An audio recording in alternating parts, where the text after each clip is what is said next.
in our time that we have, a short time, this is kind of what we're going to do is, so why do this at all? Like, what is the value in this? And then a little bit about like, what does science look like K-12, or what is it supposed to look like K-12? And then some, kind of the logistics and things of planning your visit and how do you think about these things when you go to a school classroom, what you need to know about blank graders, and thinking about the actual day and then after the visit, and then we're gonna have kind of some time for you to talk. We're gonna do a couple activities. One is, so Greg gave me some examples of the descriptions people send in. So he compiles these descriptions and then sends them out to teachers. And he has to kind of sometimes massage them a little bit because sometimes they're just too long. And sometimes they have a lot of jargon and stuff. So he was like, it would be really cool if we had people like try to fix some of these or make them a little more interesting or make them a little more approachable. So that teachers were like, oh yeah, this is somebody I would like to come to my classroom, that I can see how this fits. And then thinking about like how you would do this, or some activities that you might be able to do to bring your science to, less sophisticated students who don't have, graduate degrees in science. So, who are, just at the beginnings. So one of the things why this is important and why I am super grateful, both personally and on behalf of the festival, that people are willing to do this, is there's lots of stereotypes about who can be a scientist. There's a really famous draw a scientist test. Kids tend to draw somebody who looks like Einstein. So old white dude, crazy hair. And so just letting them see that like scientists look like all kinds of people in the world, and they can, then maybe see themselves as scientists. It makes it real for kids, so it takes it out of a textbook. It just makes it something that feels real because you're a real person who really does this. And it just is exciting and brings an extra element of excitement about science to the classroom. And as you think about kids, sometimes they don't even realize all the jobs that scientists can have. So I did this a couple years ago and I had somebody tell me that they didn't know until they were in college that they could be a geologist. They're like, that was a job. And so just having kids go, oh, these are jobs that I could do. And kind of get that broadened perspective on things. So the way we think about science in K-12, and you may have heard about this, we talk about the 3 dimensions of science. So we talk about the practices of science and engineering, which are the kind of things that we do to do science. With core ideas, which is kind of what people traditionally think of as like, these are the content ideas that are specific things about physical science or life science or earth science. And then there's these cross-cutting concepts that are the things that are supposed to connect across disciplines of science. And these are things like patterns, cause and effect, scale, those sorts of things, structure and function that kind of go all the way across things. And the idea is that science lessons and the science standards intertwine these things, that we don't think about these things as separately because science doesn't do them separately. So then this is just a list of what they are. So on the left are the practices and then those disciplinary core ideas. And with under each of those, they break them down even more. So this is like the highest level of the core ideas. And then these cross-cutting concepts, like I said, the things that are across, that connect across disciplines and areas of science that we think about. And so these are what we think about for the next generation science standards, which is kind of the national-ish science standards.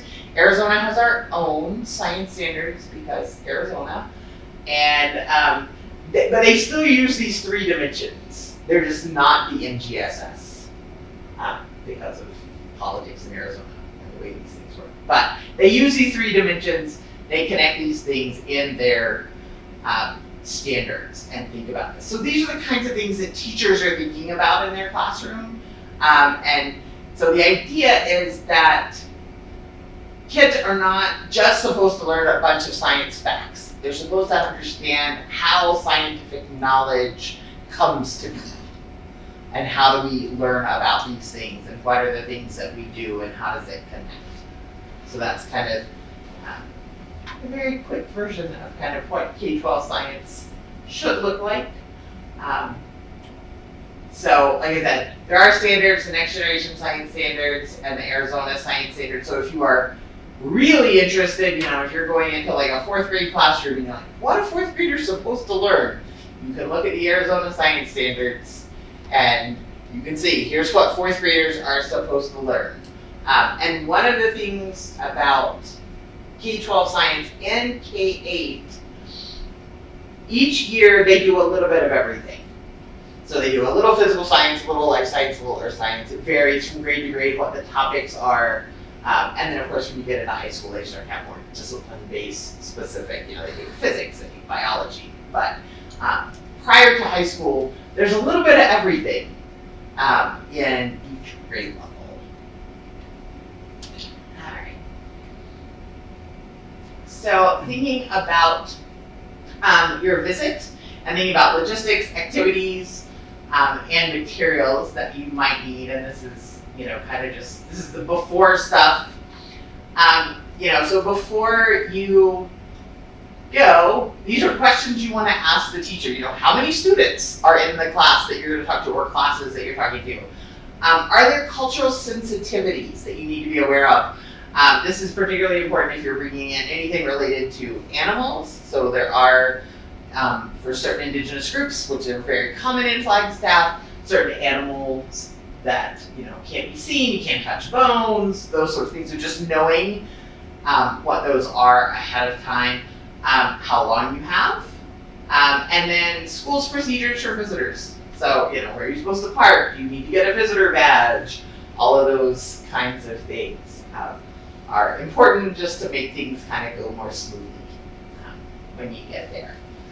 And if anybody has questions, feel free to interrupt me at any point if it's not. All right. So planning your visit.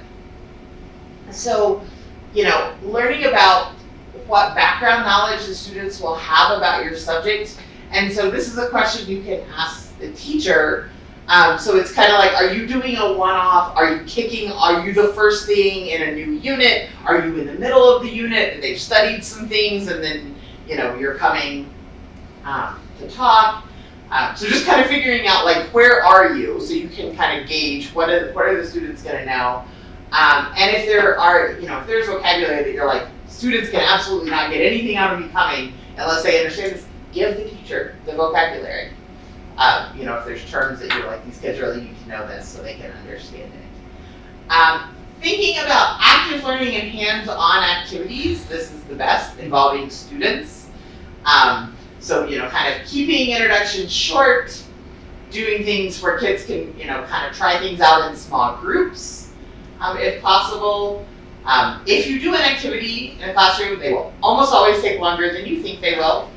Because just the management of stuff is a thing. So just kind of be prepared for that. And making sure you leave enough time for like wrap-up, discussions, questions, those kinds of things. One idea, and actually this was one that Greg gave me and I thought it was a great idea, is you can ask the teacher to collect questions that students have for you beforehand and share them with you. So you kind of know what are they already thinking about. If the teacher says, hey, scientist is coming, they're going to talk about this thing, what questions might you have for them, just so you can kind of, be prepared for some of them. And if you're going to do an activity, make sure you talk about it with the teacher, so they can give you advice about, what works best, because they know their students. So they'll, be able to kind of give you advice about how things will work and things to think about. So materials, ask the teacher what they have available. Make sure you ask about, projectors, any kind of other audiovisual equipment if you need those, to make sure that those are available. If there's any safety equipment that's necessary for what you're doing. Potentially be prepared to bring everything you might need with you. You can't really assume what classrooms may or may not have, so ask, but also know you may have to bring things. The classroom may not have something you need. And ask how many sets or handouts you'll need for things, which kind of goes along with knowing how many students are in the class, so you are prepared to have all the whatever it is that you need. So when you think about different grade levels, the first thing to do is to ask the teacher, because these are very broad generalizations, and this is not true of every kid in these different ages. The big general rule is attention span generally increases with age, so your youngest kids, their attention span is short. Which means you need lots of little things, and they're not going to be able to sit still and listen to you talk for 20 or 30 minutes. That just won't happen with the littlest kids. So the K2 kids, direct experiences, time to explore. As they get older in elementary school, they start to use logic. They're still kind of concrete thinkers, but starting to kind of think about things that are abstract and unseen. Middle school moves more into this abstract thinking and kind of being able to generalize things. And then high school kids are, their abstract thinking is much more developed. Their ability to kind of make generalizations from patterns they see is much more developed. So just being aware, and I would say there is almost no topic that you can't do with any age kid. It's just how you need to spin it and what you need to do to make it, approachable for a particular age. Little kids will amaze you with what they think about and what they're able to do. Sometimes people sell little kids short, but if you spend any time with really little ones, they have a lot of really great ideas, and they will share all of them with you. They have no filter in terms of which I think is great, because they're less likely, they haven't started to worry about this might not be the right idea, which unfortunately kids get to do as they get older. So on your day, introduce yourself, share something about what you do, how you became interested in science. So this is this piece of making scientists real people. Share your joy. What are you excited about? What do you love about what you do? Because excitement is contagious. And if you're excited, the kids will be excited. Doing something that captures their interest, something to pique wonder, that they're thinking about. And then, asking questions to stimulate thinking with wait time, which is the longest 3 seconds in the world after you ask the question. So my favorite set of questions to ask kids are these variations of what did you notice, what do you wonder, what does it remind you of? So just, having something and asking them those questions. And then my other favorite one is just, why do you think whatever happened? So just asking them why, getting their ideas. Invite them to ask you questions. They will probably have a lot of questions. And then if you can relate what you're doing to something they're familiar with in real life, is a really good way to help connect it, especially for younger kids, but really for all of them. So if you can think about something that kind of connects to something that they're familiar with. All right, so I'm going to share an example of one of the things that I use. So I use this in my class, of this idea of wondering about things. And I like to start with things like this, puzzling events, a demonstration, something that makes somebody sit up and go, wait, what? Because I think that's the most interesting thing. So when I do this, I ask my students to record or think about what they notice, what they wonder, and what it reminds them of. So this is one of my favorite ones.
Anybody want to share things they noticed, wondered, things that reminded you of?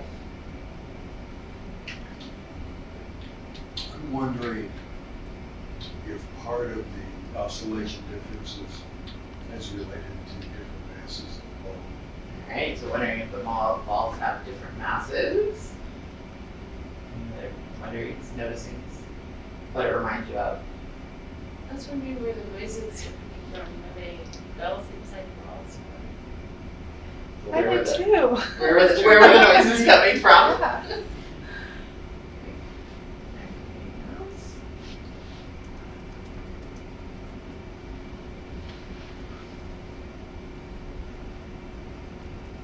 It looks like my office, chaos to,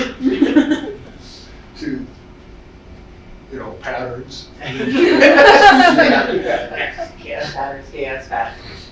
Yeah. So when I use this in class, so we record these things, and then I ask my students to develop first an explanation of what they think is going on with this, with just the knowledge they have, and then we explore pendulums. So I give them washers and string and stopwatches, and they change weight and they change length of string and all this, and so they eventually figure out that what matters for a pendulum is the length of the string rather than the weight, and so that these balls that are swinging at different speeds, clearly, they must be on different length strings, which it is. This is a phenomenon called a pendulum wave. They make desktop ones too. I very intentionally, because I'm using it for this, I chose a video where you can't tell that the strings are all different lengths. Because a lot of the videos, if you Google pendulum wave, you'll see this differing length of string with the balls. But for this application, I very intentionally found a video that you can't see that. But they figure it out. But they wonder, because it's like crazy, because they all start together, and then they move through, as you said, chaos and patterns, and chaos and patterns, and eventually they will all actually swing together in a line again, and then the whole thing, starts over. But this is something that makes you wait, what is going on? And they often wonder about mass of the balls, length of the string, the sound, how do you get them all to go at the same time? Is there something else controlling them? Is there something making them swing? So there's lots of things. But this is the kind of thing that I like to start with, because it starts getting minds working about what is going on in this situation. And so you can think about your topic and is there something that's either a video or a picture of interesting things, or a small demo that you can do that makes kids wonder about what is happening, that's a little puzzling. All right. So after you visit, it's really nice if you're available for follow-up questions, as kids continue to think about things. I would do sharing your email address with the teacher, not with all the students.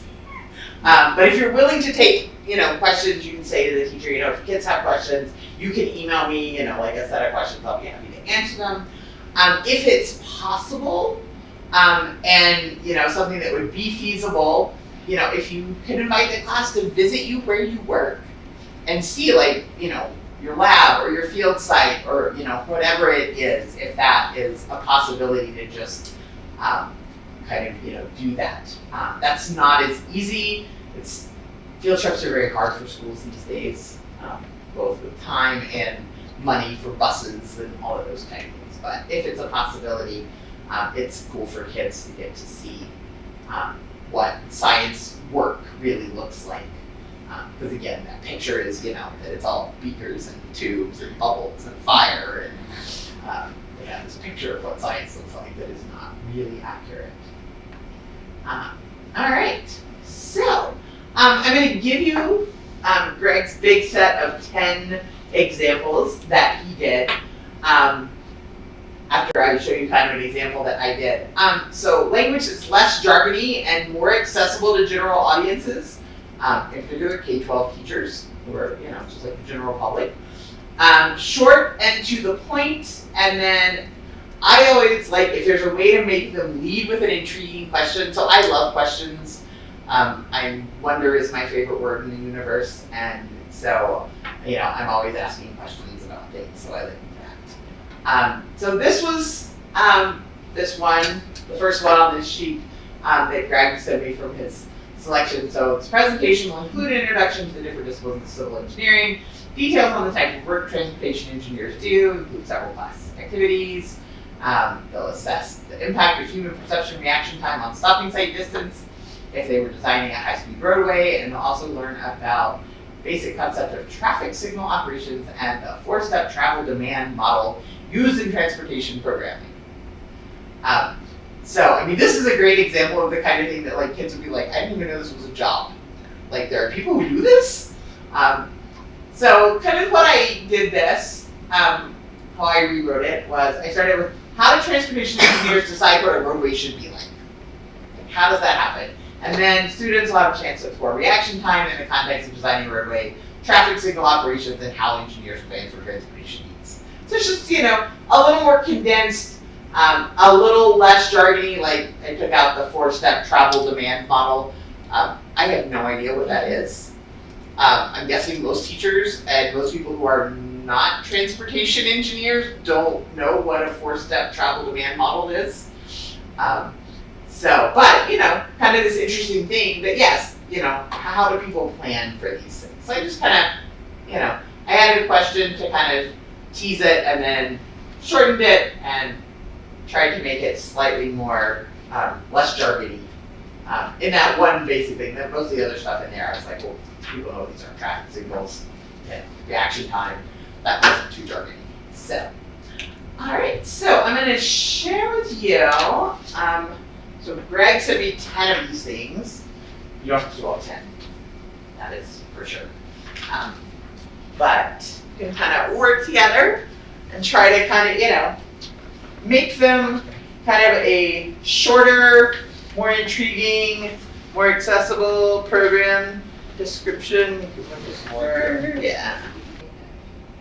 Revamp that they'd like to share. All right, which one? So number 3.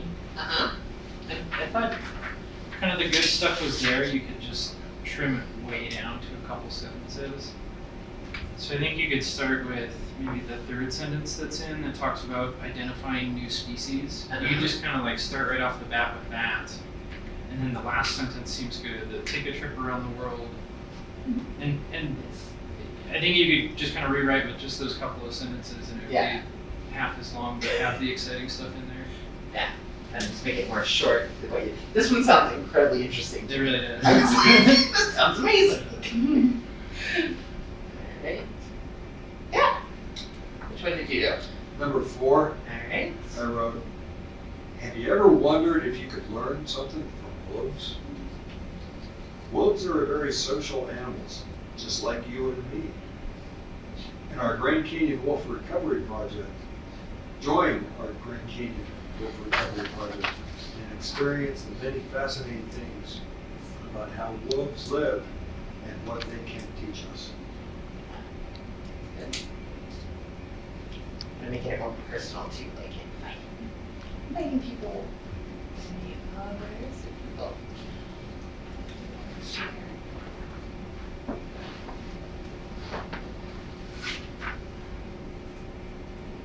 I kind of took the same approach that you did for number 8. I really liked the beginning where it said, think a healthy plan is just divide your green, think again. I really just cut out sentences. So I wrote down, think a healthy planet is always green, think again. This presentation invites you to embark on a captivating journey beyond the visible spectrum, exploring the fascinating world of thermal imaging.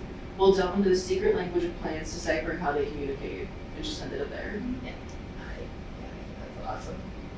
I did a similar thing. I wrote, what color indicates a healthy plant? Green? Maybe. The plants have lots of different colors during their lives that depend upon temperature and other biological factors. Today we'll explore how the visible and not so visible colors tell us about a plant's health. Yeah, so I think there's, and a lot of times it's about, crunching it, picking the most interesting pieces. I mean, I love this idea of like the secret language of plants, you know, and all this, how plants are communicating with each other that we've learned more and more about recently. By the way, she just referenced the book that I found absolutely. Yeah. The Secret Life of Plants. The other one is of the forest. What's his name? Yeah, the guy with the trees. I read it. Yeah, it's about forest life, and it really gets into the mycorrhizae of the fungi and the interactions between all sorts of different plants. So those are all really good. None of them were 1 or 2 sentences. Like Yeah. the instructions say 1 sentence. Do things ever I get think like one is hard. dumbed down a little too much? Like I've heard over and over to target 6th grade level, and sometimes I want to push back just a little bit. That Yeah, I everything mean, needs to be at the and I most- think part of it, like your question about, you know, what grade level are they shooting for? You know, that's an important thing to think about, you know, because, so if you think about, you know, if you're writing something and your intention is to, like you really want to target high school and you're talking about physics, then you're going to get a high school physics teacher who has a degree in physics, hopefully. You know, versus if you want to do something for physics for, you know, K2, who, you know, so like still making it interesting, but, you know, you could use more sophisticated knowledge if you're targeting a high school audience.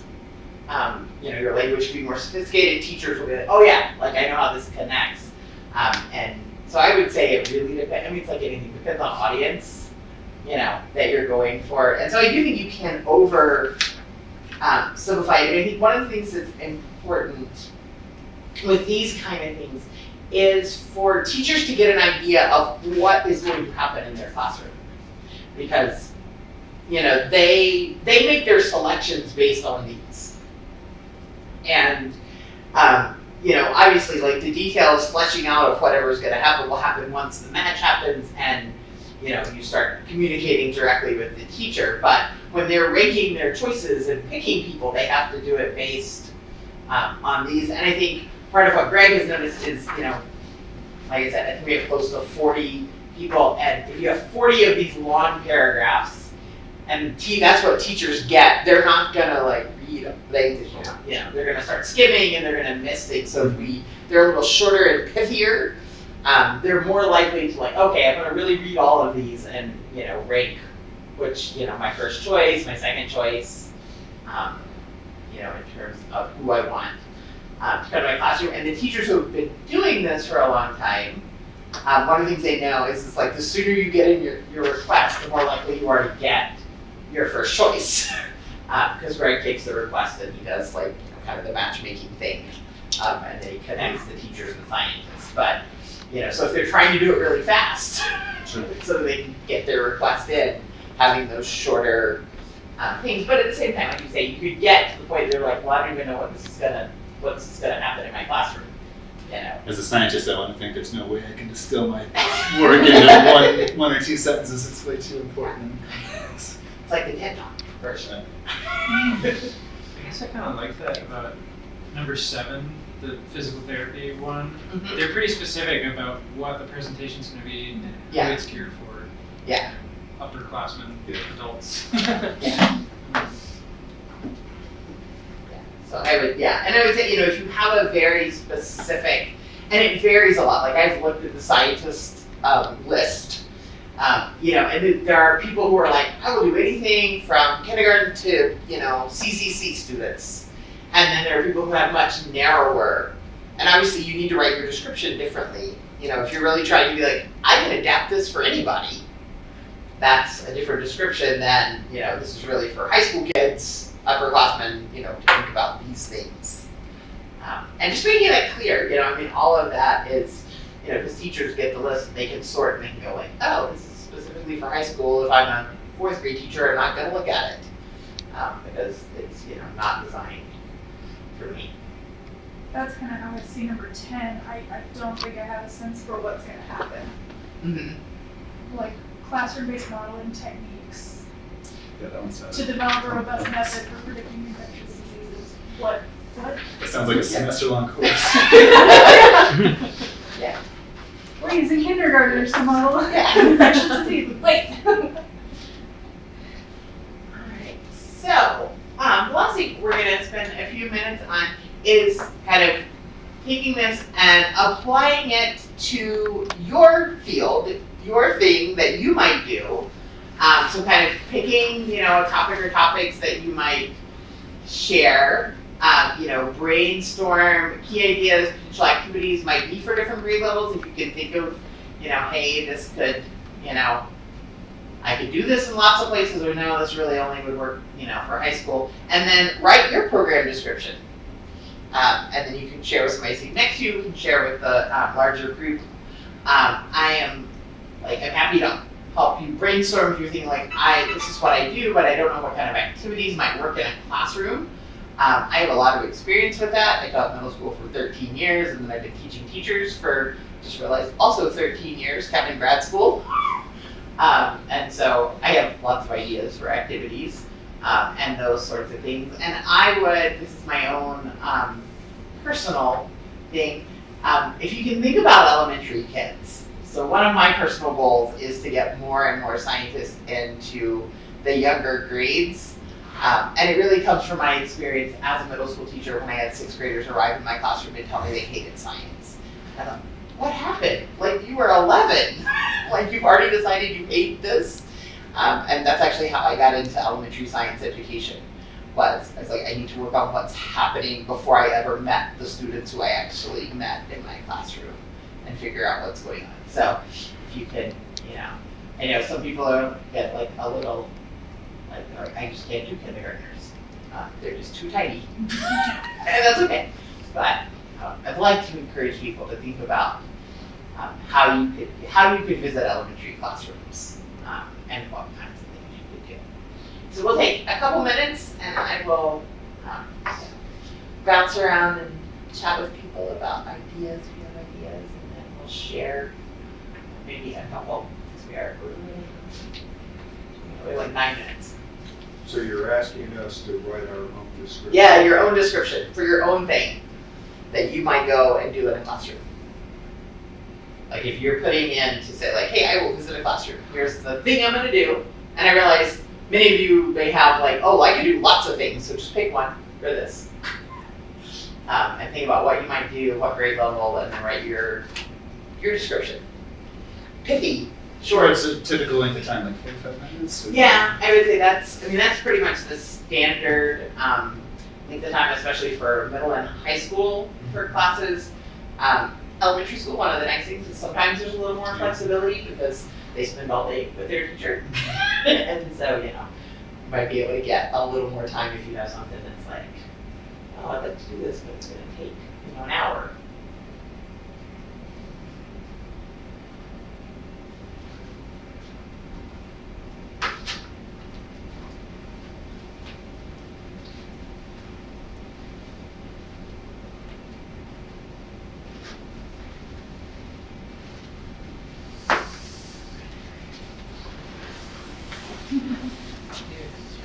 I'm a geologist.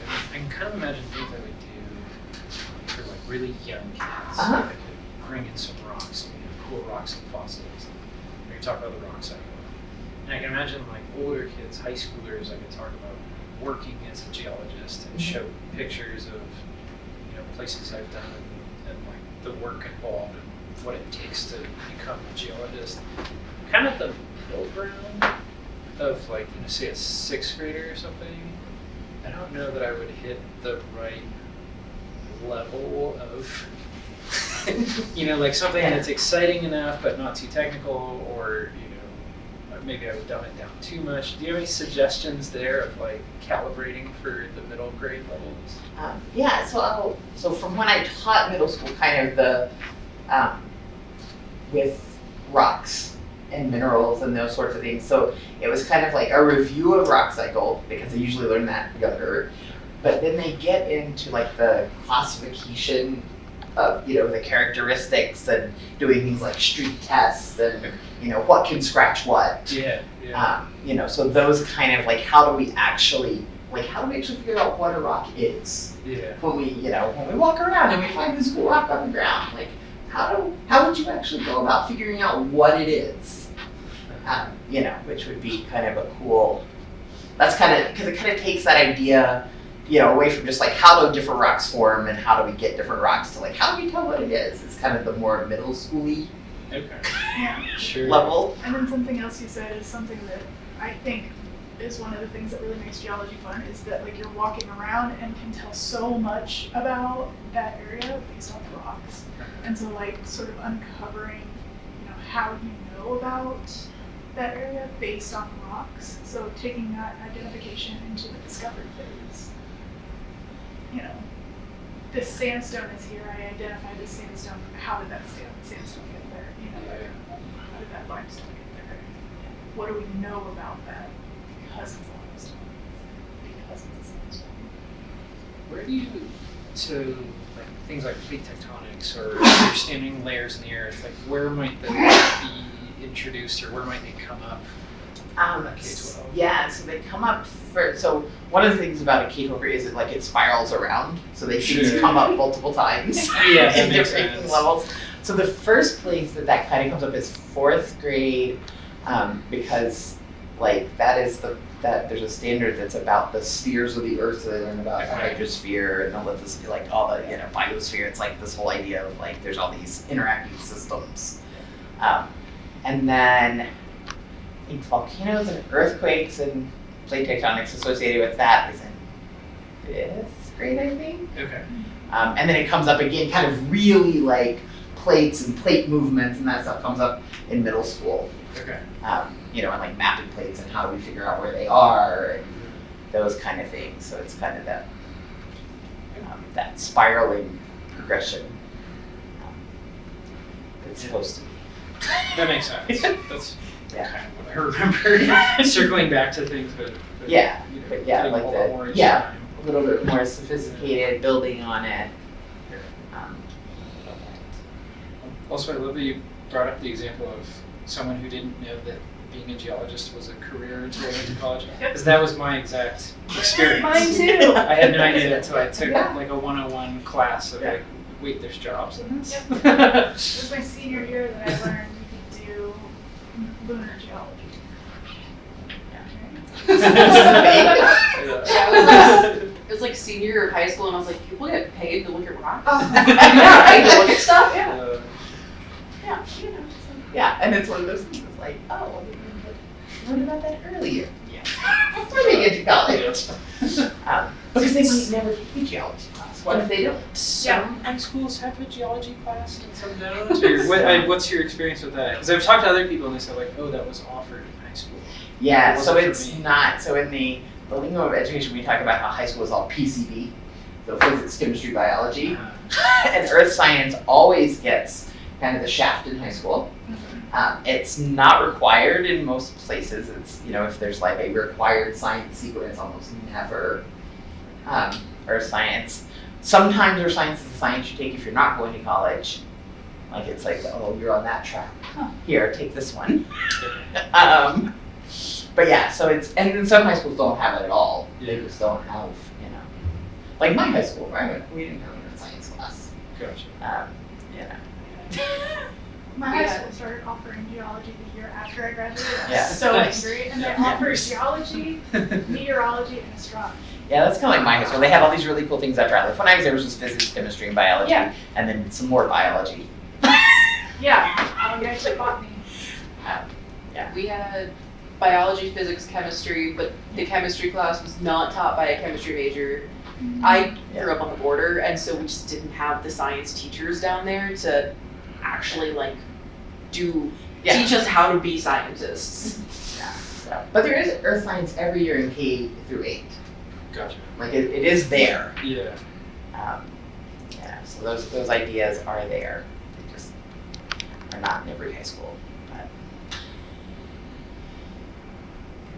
I think a lot of elementary schoolers really like earth science. You just can't call it earth science. If you tell them about dinosaurs, they get so excited. And rocks. Oh yeah. Remember kids that collect rocks? well, it is one of those things that is very connected to real life. Like they have examples of it in real life. They have experiences. Especially living here. With it, yeah. You know, it's like one of my friends who's a geologist, she knows about the thing she loves about the West. And she's like, the geology is just on full display. Yeah. So you just see it everywhere. You know, so they, you know, they have all this, and it's, you know, so that pieces of like, well, where did that come from? How did that get there? You know. One of my favorite things, like my favorite question I've ever gotten is one of the kids asked me about, because we were like, I think I showed them like a movie on dinosaurs or something. My mom's a teacher, so I was just like in her classroom. And we showed them a movie on like paleontology and all that. And one of the students noticed like fossils only go back a certain like amount of time, even though the earth is like really old. And so they asked me like, the earth is super old, why don't we have bones from like the beginning? And I was like, oh, because bones didn't exist. And that was like my gut answer, and then I realized what I said. And the whole classroom just like erupted. Yeah. That was a great, wait, what? Moment. Yeah. I'm like, all right. So we are hitting our 5:30 time. I don't know if people had time to write their 2 sentences because we were chatting. Anybody have anything they want to share or last questions? I can share. Okay, all right. I'm kind of one of these potholes. Have you ever watched the night sky and drawn star patterns that you can name and give a personality to? Humans have been creating constellations and telling stories about them for thousands of years. Join us for creating your own personal constellations and then learn how different Native Americans have defined their sky and use it to help them live. That's very interesting. My area of study is the cultural astronomy. But my background is biology and chemistry. Oh, sorry, any last questions? I only got 2 sentences. I got everyone hop into the rocket, we're headed to the moon. What do we need to take with us to study the surface? Oh, that sounds really fun. Say that again. I want to go to the moon. Yeah. Everyone hop into the rocket, we're headed to the moon. What do we need to take with us to study the surface? And it'd be about how we study the surface of the moon. You've probably done the one, what do you need to take with you to survive? Yeah. Have you done that one? I haven't presented on it, but for sure. Well, that's an A big interesting, part of the conversation. because a lot of people want to take matches. Wouldn't work very well. Yeah, but you're not thinking about being on the moon, you're thinking about being on the planet Earth. That's right. Well, So I will just, personally and on behalf of the Festival of Science, like we really appreciate people being willing to talk to kids about science of all ages. And so if there's anything I can do, you know, if you have questions that come up later, or you're like, okay, I'm getting ready to go do this, I need some help thinking about this, please don't hesitate to send me an email, reach out. I'm very happy to support this in however I can, because I think this is one of the really important things we can do to help support science education. And as you said, kids in this town are really lucky. Flagstaff is a very sciencey town with lots of cool science going on. And sometimes they don't know about it, which this is one of the things that I think is really cool, is they can learn about the really interesting things that are happening in their town. Because there's a lot of really interesting things. So, thank you so much. Thank you. so when you say Greg, I think you're talking about